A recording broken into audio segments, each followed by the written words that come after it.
My name is Dora. I'm a 62-year-old former nurse from Minnesota. For 35 years, I cared for children in hospitals, but now I struggle with rheumatoid arthritis that makes simple tasks difficult.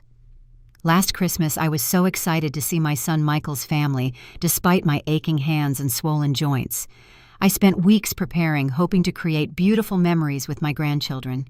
Instead, I received a card that shattered my heart. When my daughter-in-law Heather forced me to read it aloud, I never imagined those cruel words would change my life forever. If you're watching from somewhere family treats each other with dignity, hit that subscribe button and stay with me. What happened after that Christmas card changed everything forever. I was born and raised in a small town just outside Minneapolis. My parents taught me the value of hard work and compassion, which led me naturally to nursing. I specialized in pediatrics because there was nothing more rewarding than helping children heal and seeing their parents' relief. For 35 years, I poured my heart and soul into my career at St. Mary's Hospital. I met my husband Frank during my second year as a nurse. He came in with his nephew who had broken an arm, and something about his gentle way with the boy caught my attention. Frank worked as an architect designing homes with the same care I gave my patients. We married after a year of dating, and I thought we'd have a house full of children, but life had other plans. After several miscarriages, we were blessed with our only son, Michael. From the moment he was born, Michael became our world. Frank and I structured our lives around giving him every opportunity we could afford. I switched to day shifts so I could be home when Michael returned from school. Frank coached his Little League team, while I never missed a single school concert or parent-teacher conference. When Michael showed academic promise, we started saving for college immediately.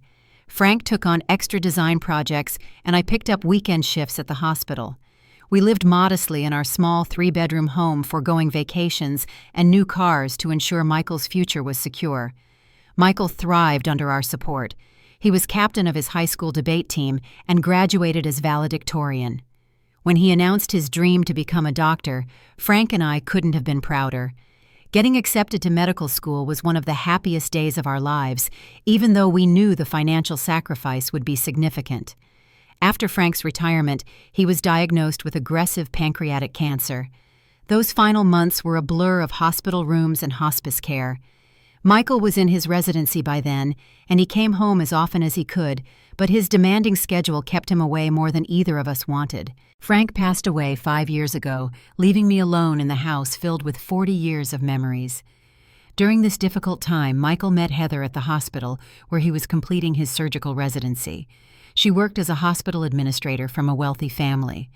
Michael called me one evening, his voice brimming with excitement, as he told me about this amazing woman he'd met. Their relationship moved quickly. Too quickly, in my opinion, though. I kept those thoughts to myself. Within 6 months, Michael called to announce their engagement. I was genuinely happy for my son. After losing his father, Michael deserved happiness, and if Heather made him happy, that was all that mattered to me. When we first met for dinner at an expensive restaurant Michael could barely afford, I noticed Heather's designer clothes and the way she spoke about her family's connections. She was polite to me, complimenting my simple necklace, the one Frank had given me on our 20th anniversary, but something felt off about her interest in me. Their wedding was an extravagant affair at a country club with over 300 guests, most of whom were Heather's family friends. I felt out of place in my department store dress among women in couture. I tried to help with preparations, but Heather's mother had hired a wedding planner who politely but firmly told me everything was taken care of. During the reception, I barely got to speak with Michael as he was whisked from table to table by Heather to meet important connections. When Jacob was born 4 years ago, I was overjoyed to become a grandmother. I drove to their home every day for 2 weeks, bringing home-cooked meals and helping with laundry and cleaning. Heather seemed annoyed by my presence, often commenting that her mother had hired a professional postpartum doula who knew modern techniques. When Emma arrived 2 years later, I wasn't invited to stay and help at all. I tried so hard to be the perfect mother-in-law, never offering unsolicited advice, always calling before visiting, bringing thoughtful gifts for special occasions.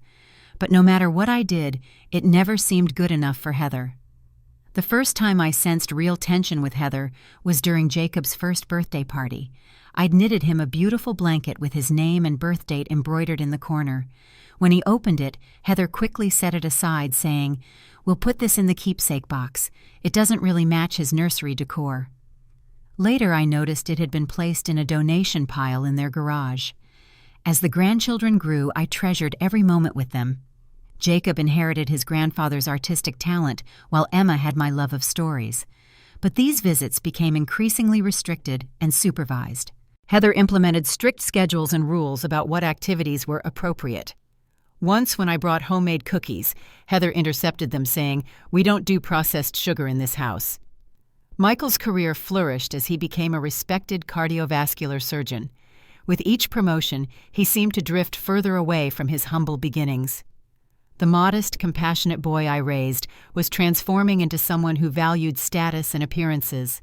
Their home in an exclusive neighborhood featured marble countertops and professionally decorated rooms that looked beautiful but unlived in. My heart broke when I overheard Heather on the phone during Emma's second birthday party. I had stepped into the hallway to retrieve another gift from my bag when I heard her voice from the office. "Yes, she's here again being clingy as usual. I don't know why Michael can't see how she tries to insert herself into everything. The kids don't need that kind of outdated influence." I pretended I hadn't heard when I returned to the living room, but something shifted inside me that day. I realized Heather saw me as an intrusion rather than family. 2 years ago, after months of increasing pain in my joints, I was diagnosed with rheumatoid arthritis. The diagnosis explained the swelling in my hands and the mornings when I could barely get out of bed. When I shared this news with Michael, he expressed appropriate medical concern, immediately recommending specialists and treatments. Heather, however, seemed skeptical. "My aunt thought she had arthritis too," she commented during a Sunday dinner. "Turned out she just needed more exercise and to lose some weight." She glanced meaningfully at the serving of mashed potatoes on my plate. As my condition worsened, so did Heather's thinly veiled contempt. When I canceled a babysitting session because my hands were too swollen to drive safely, she told Michael within my earshot, "Your mother always has some excuse lately. I think she just doesn't want to help." I tried talking to Michael privately several times, but Heather had an uncanny ability to interrupt these conversations. Once, when I managed to express my hurt over some dismissive comment, Michael sighed and said, "Mom, Heather doesn't mean anything by it. She's just direct. That's how her family communicates. You're being too sensitive." Thanksgiving last year marked a particularly painful episode. I had insisted on bringing my traditional cranberry relish, despite my difficulties chopping the ingredients. During dinner, Heather took a small taste and announced to the table, "This is interesting, very old-fashioned. I made a cranberry pomegranate reduction with star anise that might be more palatable for everyone." My dish remained untouched for the rest of the meal. The invitations to family events gradually dwindled. Birthday celebrations became small, immediate family-only affairs. Weekend visits were perpetually rescheduled due to the children's increasingly packed activity schedules. When I did see Jacob and Emma, they seemed coached in their interactions with me, polite but distant. By the time last Christmas approached, I hadn't seen my grandchildren in nearly 2 months. The invitation to Christmas dinner came just 3 days before the holiday, delivered by Michael in a hurried phone call. "Heather wanted me to check if you're coming for Christmas. Her parents and siblings will be there too." The afterthought nature of the invitation stung, but I readily accepted. What choice did I have if I wanted to see my family on Christmas? Despite the late invitation, I threw myself into preparations for Christmas with all the energy my painful body would allow. I spent an entire day baking my special gingerbread cookies that Jacob and Emma had always loved. My hands protested every moment of mixing and rolling, but I persevered, taking breaks to ice my swollen knuckles. Shopping for gifts required careful thought. I couldn't afford anything extravagant like Heather's family would provide, so I focused on meaning instead of price tags. For Michael, I found a vintage medical book similar to one his father had cherished. For Jacob, I framed some of his grandfather's architectural sketches, thinking at 4 years old he might begin to appreciate his heritage. For Emma, I created a hand-stitched doll with clothes that matched her favorite storybook character. each tiny button a testament to my love as my fingers struggled with the delicate work. For Heather, I splurged on an elegant cashmere scarf in her favorite shade of blue. Perhaps a peace offering would help bridge the growing chasm between us. I wrapped each gift with care, choosing special paper and hand-tying the bows, despite how the simple action sent pain shooting through my fingers. The morning of Christmas Eve, I laid out my outfit, a festive red sweater with holiday earrings Frank had given me years ago. I spent extra time on my appearance applying makeup to brighten my tired face and setting my hair in soft waves. Looking in the mirror, I barely recognized the woman staring back, thinner than before, with a certain sadness around the eyes that no cosmetics could hide. The drive to Michael and Heather's home took 30 minutes, but felt much longer as I rehearsed cheerful conversation topics in my head. Their house stood out even in the upscale neighborhood with professional lighting illuminating the perfect symmetry of decorations. No homemade ornaments or mismatched lights here. Everything coordinated in silver and blue, elegant but somehow cold. I arrived at precisely the requested time of 3 o'clock, carefully carrying my gifts and cookies up the icy walkway. Michael opened the door dressed in a designer sweater phone in hand. "Merry Christmas, Mom," he said, giving me a quick one-armed hug before returning to his call. "Just put those anywhere. Heather's finishing up in the kitchen." The house smelled of expensive candles rather than home cooking. In the spacious living room, a 12-foot tree glittered with coordinated ornaments that looked like they belonged in a department store display. No popcorn strings or paper angels like the ones Michael had made throughout his childhood. Heather emerged from the kitchen, looking immaculate in a cream-colored dress that probably cost more than my monthly pension. "Dora, you're right on time," she said, air-kissing near my cheek. "We're just waiting for my parents and siblings. They should be here any minute." I offered to help in the kitchen, but Heather waved dismissively. "The caterers handled everything. Just make yourself comfortable." She glanced critically at the plate of cookies in my hand. "Oh, you brought sweets. That's thoughtful. I'll put them with the other desserts." The cookies disappeared, and I never saw them again that evening. When Jacob and Emma finally appeared dressed in matching outfits that looked uncomfortable but photogenic, their initial excitement at seeing me was quickly tempered by Heather's watchful eye. "Grandma," Emma called, running toward me. "Careful of Grandma's condition," Heather interjected smoothly. "Remember what we discussed about gentle greetings?" The children slowed their approach, offering careful hugs, as though I might break at any moment. Something in their eyes told me they'd been thoroughly briefed about my fragile state.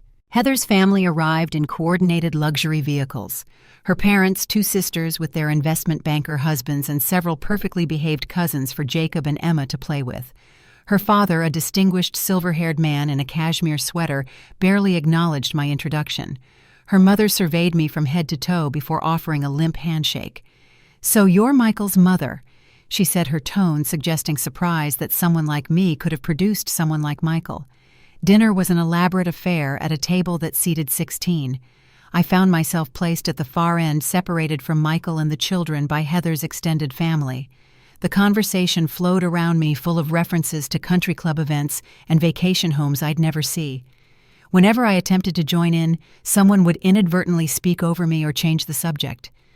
Throughout the meal, I caught snippets of whispered comments and glances in my direction. Heather's sisters looked at my hands when I struggled slightly with the heavy crystal stemware, exchanging meaningful looks. When I declined wine due to my medication, Heather's father commented loudly about people who make their health the center of attention. As dinner concluded, I noticed a growing anticipation in the room. Heather's family members kept checking their watches and exchanging small smiles. Something was coming, and instinctively, I knew it involved me. When we moved to the living room for gift exchanges, my modest packages seemed out of place among the professionally wrapped presents under the tree. The grandchildren tore through mountains of expensive toys and clothes, barely registering what each gift was before moving to the next. My carefully chosen presents remained untouched to the side, overshadowed by the spectacle. Just as the gift frenzy was winding down, Heather stood and clinked her glass for attention. "Before we finish our gift exchange, we have a special presentation for Grandma Dora." The room fell into an expectant hush as all eyes turned to me. "I have a special Christmas card that we'd like Grandma Dora to read aloud," Heather announced with a smile that didn't reach her eyes. "It's a family tradition to share heartfelt messages, isn't it, Dora?" She handed me an elegant ivory envelope with my name written in calligraphy on the front. The room fell silent as everyone watched me. Even the children stopped playing with their new toys to observe. "Go ahead," Heather urged when I hesitated. "Read it out loud so everyone can enjoy it." I opened the envelope with fingers that suddenly felt clumsy and numb. Inside was a beautiful card with a winter scene on the front. My heart lifted momentarily. Perhaps this was a peace offering, a genuine attempt to include me in their family traditions. I cleared my throat and began reading, "Dear Grandma Dora." I started my voice steady despite my nervousness. Inside, in the same perfect calligraphy, was a poem, "Roses are red, violets are blue. We don't want a sick grandma, Christmas is not for you." The words struck me like physical blows. I stopped reading, unable to process what I was seeing. Surely I had misread. But no, the words remained elegant and cruel on the expensive cardstock. Before I could react, laughter erupted around the room. Heather's sisters were nearly doubled over her father, chuckling appreciatively while raising his whiskey glass in a mock toast. Even Michael had a strained smile, though he avoided meeting my eyes. "Keep reading," Heather prompted, her voice light with amusement. "There's more." Beneath the poem was a handwritten note. "Maybe next year you'll understand that holidays are for celebrating, not for complaining about aches and pains. The children deserve a grandma who can actually play with them, not one they have to tiptoe around. Consider this your wake-up call to stop using your condition as an excuse to get attention." The room spun slightly as I finished reading. My face burned with humiliation as Heather's family continued their laughter. Jacob looked confused, while Emma's lower lip trembled slightly. "It's just a joke, Dora," Heather explained with exaggerated patience when I remained silent. "You've been so dramatic about your arthritis lately. We thought you could use a reminder that holidays are about joy, not being a burden to everyone." Her mother nodded in agreement. "You really should learn to manage your condition better. My cousin has arthritis, and she still plays tennis 3 times a week." "Honestly, Michael has mentioned how tiresome the constant health updates have become," Heather's father added. "A bit of a downer at family gatherings, wouldn't you say?" I looked to Michael, waiting for him to defend me, to express outrage at this cruelty disguised as humor. Instead, he studied his drink, offering only, "They don't mean anything by it, Mom. You know how Heather's family jokes around." In that moment, I realized my son had completely abandoned me to secure his place in Heather's world. I carefully folded the card and placed it back in its envelope. With every ounce of dignity I could muster, I smiled politely. "I see." "Oh, come on, can't you take a joke?" Heather's sister called out. "This is why we did this. You're always so sensitive about everything." "I think what they're trying to say," Heather explained with false sweetness, "is that your constant focus on your health issues brings everyone down. The kids can't have a normal relationship with you because you're always talking about your limitations." "I began, but Heather's mother cut me off. "That's exactly what someone in denial would say. My brother-in-law thought he was disabled too, until he just decided to push through it. Mind over matter." I excused myself to use the restroom, needing a moment of privacy to compose myself. As I walked down the hallway, I overheard Heather and her sister talking in the kitchen. "Did you see her face?" Heather was saying, barely containing her laughter.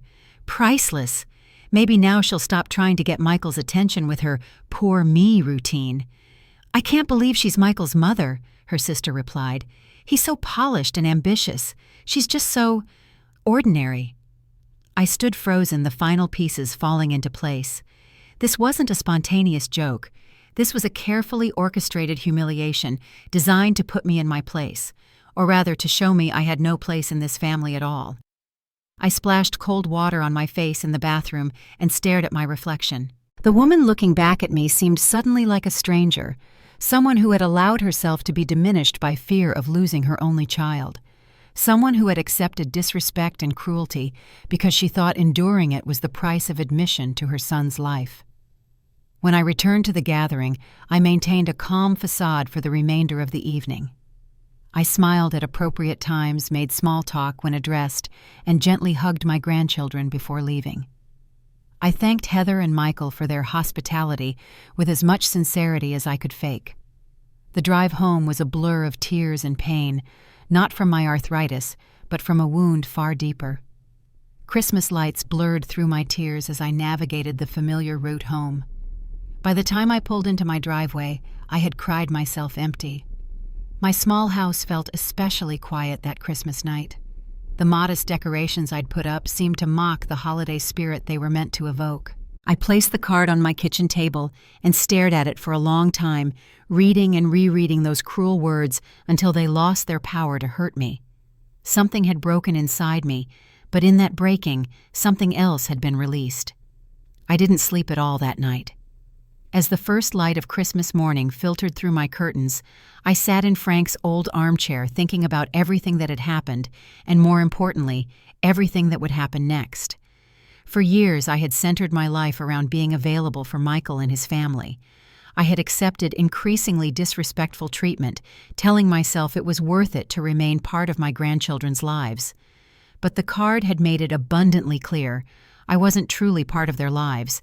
I was merely an occasional prop, a convenient target for ridicule, someone whose feelings weren't worthy of consideration. As dawn broke fully, I made myself a cup of tea and walked around my modest home. In every room were photos of Michael growing up, mementos of our life as a family, reminders of Frank. In our bedroom closet, still carefully preserved, was a shelf of travel brochures Frank and I had collected over the years. Our retirement plan had been to visit all the places we'd dreamed about, but could never afford while raising Michael and saving for his education. Italy had been at the top of our list. Frank's grandparents had emigrated from Tuscany, and he had always wanted to see his ancestral homeland. We had planned 2 months in Florence exploring art, architecture, and countryside vineyards. The brochures were dog-eared from frequent handling as we imagined our future adventures. Frank had been gone 5 years now, and those brochures had remained untouched, like so many other dreams we'd shared. I pulled them out now, dust coating my fingers, as I leafed through colorful images of the Duomo, the Ponte Vecchio, rolling Tuscan hills dotted with cypress trees. I remembered my nursing school friend Susan, who had married an Italian professor and moved to Florence 20 years ago. She sent Christmas cards each year with invitations to visit that I always declined, citing responsibilities to my family here. Last year's card included her phone number and another gentle suggestion that it would do your soul good to see Italy, Dora. In that moment, something shifted inside me. A sense of clarity and purpose I hadn't felt in years washed over me. Why was I allowing myself to be treated as an afterthought by people who clearly didn't value me? What was I waiting for? Permission, approval. The perfect time that would never come.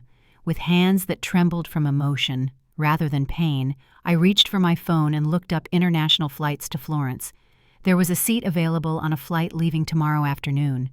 Before I could second-guess myself, I entered my credit card information and booked it. Next, I called Susan, calculating that it would be afternoon in Italy. Her surprised delight when I told her my plans brought the first genuine smile to my face since before the disastrous Christmas gathering. "Dora, is it really you?" she exclaimed. "Of course you can stay with us. Marco and I have plenty of room, and we've been hoping for years you would visit.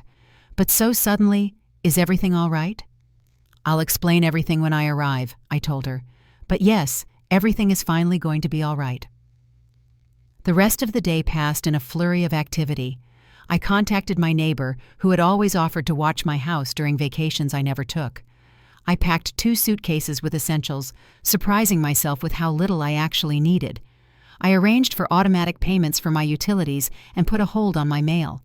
As evening approached, I sat down to write letters. This was perhaps the most difficult part, but also the most necessary.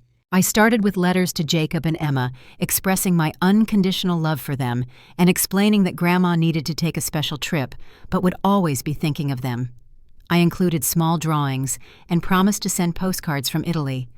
These letters I sealed with kisses, along with instructions to give them to the children when they were old enough to read them themselves. The letter to Heather was brief and dignified. I acknowledged that we had never formed the relationship I had hoped for, but that I wished her well. I made no mention of the card or her cruelty. She didn't deserve the satisfaction of knowing how deeply she had hurt me. The letter to Michael was the hardest to write. My pen hovered over the paper for nearly an hour before the words finally came. Dear Michael, by the time you read this, I will be on my way to Italy to fulfill the dream your father and I shared for our retirement. The events of yesterday's Christmas gathering have made it clear to me that I need to prioritize my own well-being in ways I have neglected for too long. I raised you to be kind, Michael. I raised you to stand up for those who couldn't stand up for themselves. Yesterday, when your wife and her family humiliated me for their entertainment, you chose to remain silent. In that silence, I heard everything I needed to know about where I stand in your life now. I have spent years making myself smaller, quieter, and less inconvenient to accommodate Heather's obvious dislike of me. I have accepted increasingly hurtful treatment because I feared losing my connection to you and my grandchildren. Yesterday showed me that I've already lost what I was trying so desperately to preserve. I'm not writing this to make you feel guilty, but to explain why I need this break. I will be staying with Susan in Florence indefinitely. I've left instructions with my attorney regarding my home and finances. In my bedside table, you'll find your father's watch and my wedding ring, which I'd like Jacob and Emma to have when they're older, along with letters explaining their family history. I will always love you, Michael. You are my only child, my greatest joy, and my deepest heartache. When you're ready to build a relationship based on mutual respect, I'll be waiting. Until then, I need to remember who I am outside of being your mother and a target for your wife's contempt. With love, despite everything, Mom. I sealed the letters in envelopes and placed them on my kitchen table alongside the cruel Christmas card, which would serve as explanation enough if my words somehow failed. In my bedroom, I took Frank's watch and my wedding ring, placing them in small velvet pouches with notes about their history and significance. These I put in my bedside drawer as promised in my letter. Finally, I called a lawyer I knew from church and arranged an appointment for early the next morning to update my will and establish a power of attorney in my absence. For the first time in years, I felt completely in control of my life. The arthritis pain was still there, but it seemed less significant now, overshadowed by the sense of purpose that filled me. As I made final preparations for my journey, I felt Frank's presence strongly, as though he were nodding in approval. Tomorrow I would begin a new chapter, not running away, but running towards something I had deferred for far too long, my own happiness. The next morning dawned bright and clear. I finished my final preparations, met with my attorney, and called a taxi to take me to the airport.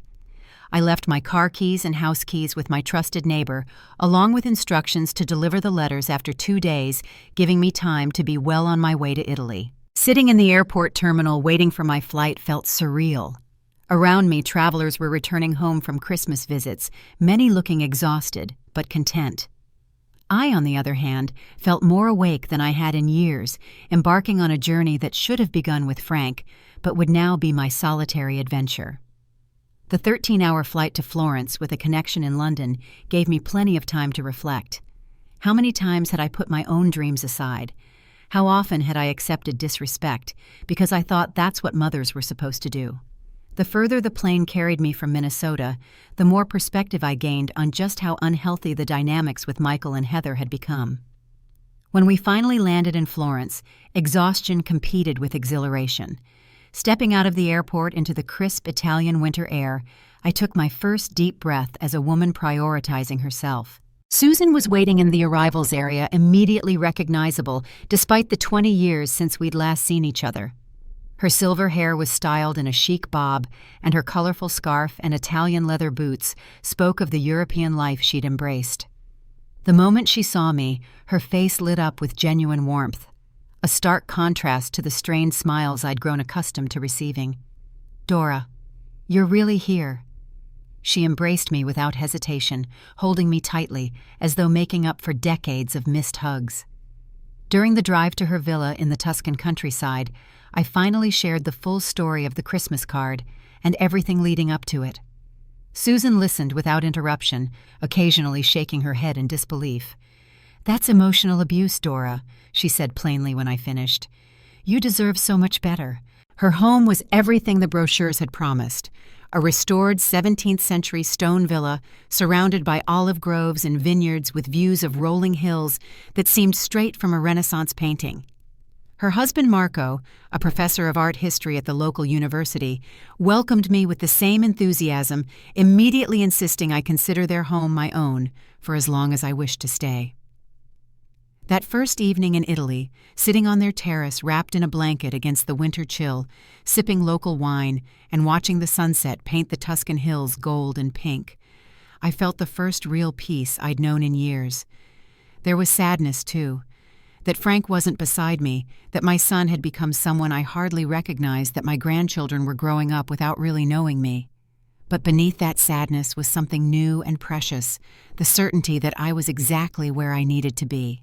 The next morning, Susan introduced me to their local doctor, who happened to specialize in rheumatoid arthritis.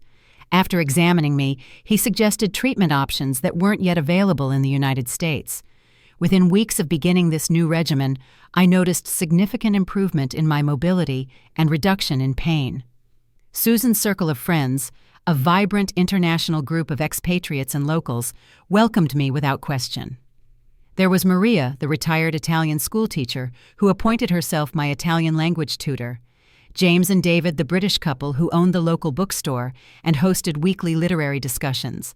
And Giovanna, the fiery septuagenarian who led daily walking groups through the countryside, insisting that movement was essential for arthritis management.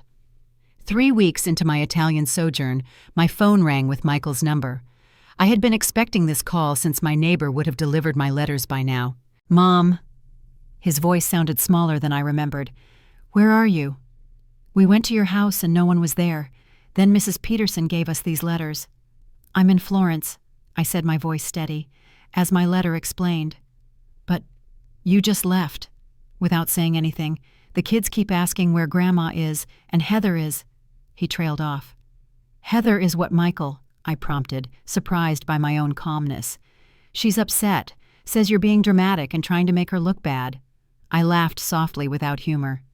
"Michael, I didn't tell anyone about the Christmas card except the friends I'm staying with. If Heather looks bad, it's because of her own actions, not mine." "It was just a joke, Mom," he insisted, though his voice lacked conviction.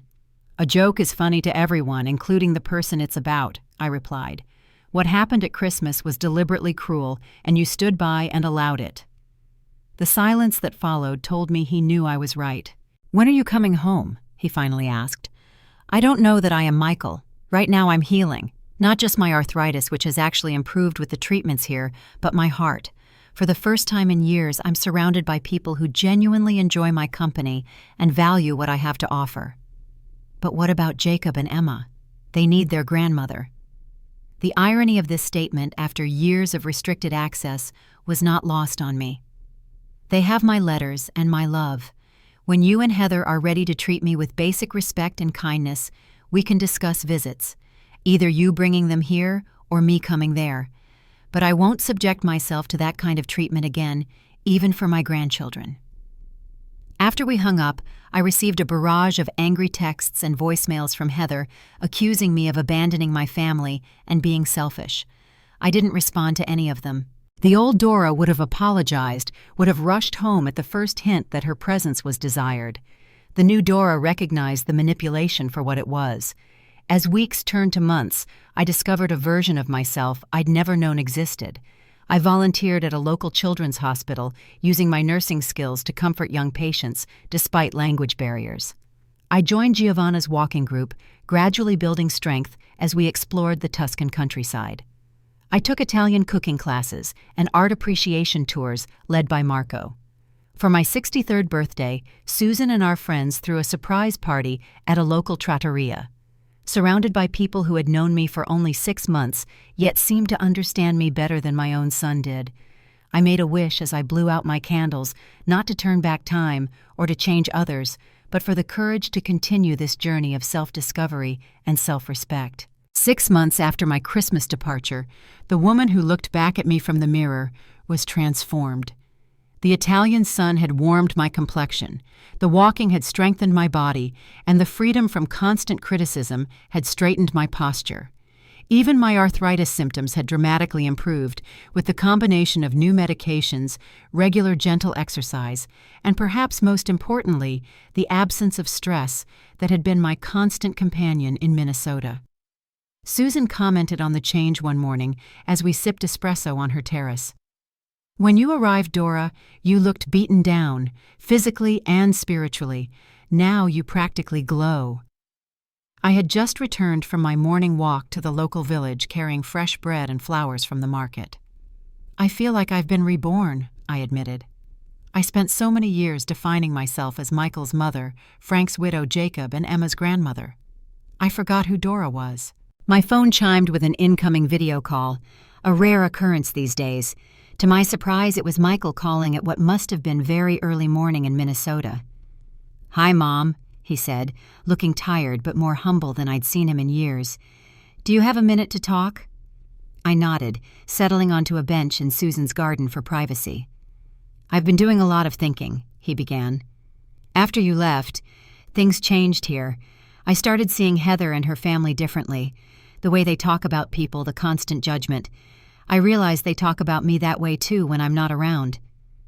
I remained silent, letting him continue. "We started marriage counseling last month," he admitted. "The therapist helped me see how I've been enabling Heather's behavior toward you and others. I'm not making excuses, but I think I got caught up in the lifestyle, the connections, the status of being part of her world." "And how is Heather taking the counseling?" I asked. Michael sighed. "It's been challenging. She didn't see a problem at first, but then Jacob started asking questions about why Grandma left and if it was because we were mean to you. Kids notice everything." For the first time in our conversation, his eyes filled with tears. "Mom, I'm so sorry. That Christmas card. I should have stopped it. I should have defended you. There's no excuse for my silence." Though his words touched my heart, I had learned the value of maintaining boundaries. "Thank you for saying that, Michael. It means a lot to hear you acknowledge what happened. The kids miss you terribly. Would it be okay if they called you sometime? Maybe a video chat like this?" "I'd like that very much," I said, genuine warmth filling me at the thought of seeing my grandchildren again, even virtually. The following Sunday, I received my first video call from Jacob and Emma. Their excited faces filled the screen as they shouted over each other to tell me about school friends and the latest developments in their young lives. I gave them a virtual tour of Susan's villa and promised to send postcards from my travels around Italy. "Why did you go away, Grandma?" Emma finally asked, her small face serious. I considered my answer carefully. Sometimes grown-ups need to take time to make themselves healthy and happy. That's what I'm doing in Italy, getting healthy and happy. "Are you coming back?" Jacob asked. "I don't know yet, sweetheart, but no matter where I am, I love you both very, very much." After several more such calls, Michael suggested bringing the children to visit me in Italy during their summer break. I agreed with the stipulation that Heather would need to demonstrate respectful behavior if she joined them. A week later, I received a letter, an actual paper letter, from Heather. The elegant handwriting was familiar, bringing back memories of the Christmas card, but the contents were different. "Dear Dora, I'm writing this letter by hand because I want you to know these words come directly from me, not from Michael's prompting or anyone else's suggestion. Your departure forced me to confront some uncomfortable truths about myself and how I've treated you. The counselor Michael and I have been seeing helped me understand that my behavior has been controlling and dismissive, stemming from my own insecurities. I grew up believing that status and appearances were everything. My parents taught me to view people as either assets or liabilities to our family's social position. I applied that same toxic thinking to you, never considering your feelings or your invaluable role in Michael's life and our children's lives. The Christmas card was cruel and inexcusable. There is no justification for deliberately hurting someone that way, especially someone who has shown nothing but kindness to my children. I don't expect forgiveness, and I understand if you never want to see me again. But I wanted you to know that your absence has become a powerful lesson for our family. Jacob and Emma ask about you daily, and Michael has become more assertive about what's truly important in life. If you're willing, I would like the opportunity to build a new relationship based on mutual respect. Whether that happens in Italy and Minnesota or never at all is entirely your decision. With sincere regrets, Heather. I read the letter several times, searching for the manipulation or passive-aggressive undertones I had become accustomed to finding in Heather's communications. Finding none, I tucked the letter away to consider later. Real change takes time to prove itself, and one letter, however seemingly sincere, couldn't erase years of mistreatment. When summer arrived, Michael brought Jacob and Emma to Florence for 2 magical weeks. Heather did not join them, respecting my need for space. The children flourished in the Italian sunshine, soaking up culture and language with the effortless absorption of youth. Michael and I had several long, honest conversations about the past and potential future. He seemed genuinely changed by my absence, more thoughtful, less concerned with status and appearances. As their visit concluded, Michael asked the question I'd been expecting, "Will you ever come home, Mom?" I looked out over the Tuscan hills that had become my sanctuary. "This is home now, Michael. But that doesn't mean I can't visit Minnesota or that you can't bring the children here again. Home isn't just a place, it's where you feel respected and valued." By the time Christmas approached again, a full year after the card that had changed everything, I had established a rich, fulfilling life in Italy. I had a circle of dear friends, meaningful volunteer work at the Children's Hospital, and a small apartment of my own in Florence proper, though I still spent weekends at Susan and Marco's villa. I decided to visit Minnesota for the holidays, a decision made possible by my newfound strength and the clear boundaries I had established. I would stay in a hotel, not in Michael and Heather's home. I would participate in family activities, but also maintain my independence. When I arrived at Minneapolis Airport, Michael was waiting alone. The man who embraced me was visibly changed, humbler with worry lines that hadn't been there a year ago, but also with a warmth in his eyes that reminded me of the son I had raised. The reunion with my grandchildren was joyful beyond words. They had grown inches in the months since their Italian visit, and they bubbled over with stories and questions. At Michael and Heather's home, the same house where the Christmas card incident had occurred, I noticed subtle changes. Family photos now included casual, candid shots alongside the formal portraits. Children's artwork hung in places previously reserved for expensive, abstract pieces. Heather greeted me with uncharacteristic hesitancy. "Welcome, Dora. Thank you for coming." No air kisses this time, just a genuine, if awkward, attempt at warmth. Christmas Eve dinner was a dramatically different affair from the previous year. Gone were Heather's judgmental parents and snarky sisters. Instead, the gathering was small, just Michael, Heather, the children, and me. The conversation remained somewhat stilted at times, but effort was made on all sides. After dinner, Heather handed me an envelope, an action that momentarily sent my heart racing with unpleasant memories. Seeing my hesitation, she quickly explained, "It's not like last year. Please." Inside was a card with a simple message, "Thank you for giving our family a second chance. Your strength showed us what truly matters." Later that evening, as I returned to my hotel, I reflected on the year's journey. The cruel Christmas card had indeed changed everything, but not in the way Heather and her family had intended. Instead of breaking my spirit, it had freed me. In trying to exclude me from their family, they had pushed me toward finding myself. I would return to Italy after the holidays, to the life I had built that was truly mine. But I would carry with me the knowledge that relationships can heal when all parties are willing to change, and that sometimes the greatest gift we can give ourselves is the courage to walk away until we are treated with the dignity we deserve. The next morning, as Jacob and Emma excitedly opened their gifts, I watched Heather watching me, her expression thoughtful, perhaps even regretful. We had a long way to go before trust could be rebuilt, but the journey had begun. And that was more than enough for this Christmas. Have you ever had to walk away from someone you loved to protect your own dignity and well-being? I'd love to hear your stories in the comments below. Sometimes the hardest decisions lead to the most beautiful new beginnings. If this story touched you, please like and subscribe to hear more journeys of healing and self-discovery. And remember, it's never too late to choose yourself. Sometimes that's the most loving thing you can do for everyone involved. Thank you for listening, and I wish you the strength to set boundaries with love in your own life.